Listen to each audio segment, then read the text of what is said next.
Emeke, Atita,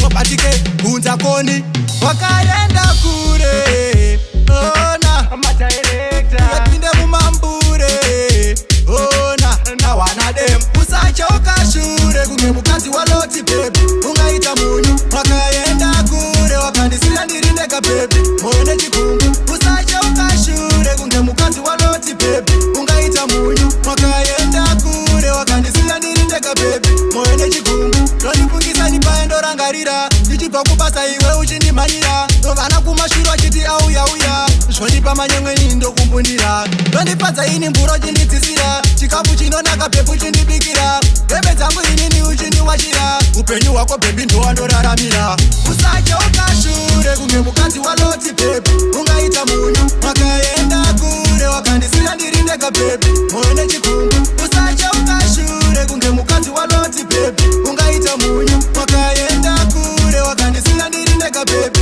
Mwene Chikungu, Nonipata wakatiza kuti rudochi, Redu rudo tapira se huchi, Wanandikisa ninonyarara kutisi, Ngokushaya wani awanweta bibi, Isheshuwa ni mbokurarisa nenzara, Waunorara ini ndipo pandorara, Waunoswera ini ndipo pandoswera, Paganosuwa isi ndipo patropara, Usacha ukashure, Kungemukazi waloti baby, Ungaita Munyu, Wakayenda Kure, Wakandisila Ndirindeka baby, Mwene Chikungu, Usacha ukashure, Kungemukazi waloti baby, Ungaita Munyu, Wakayenda Kure, Wakandisila Ndirindeka baby, Mwene Chikungu, Nonifungisa nipaendo rangarira, Nichipa kupasa iwe uchindimanyira, Novana kumashuru chiti auya uya, Shonipa manyengwe nindo kumbundira, Nonipaza ini mburo chinitisira, Chikapu chinonaka pepu chinibikira, Bebe zangu ini ni uchiniwachira, Upenyu wako baby ndo andoraramira, Usacha ukashure, Kungemukazi waloti baby, Ungaita Munyu,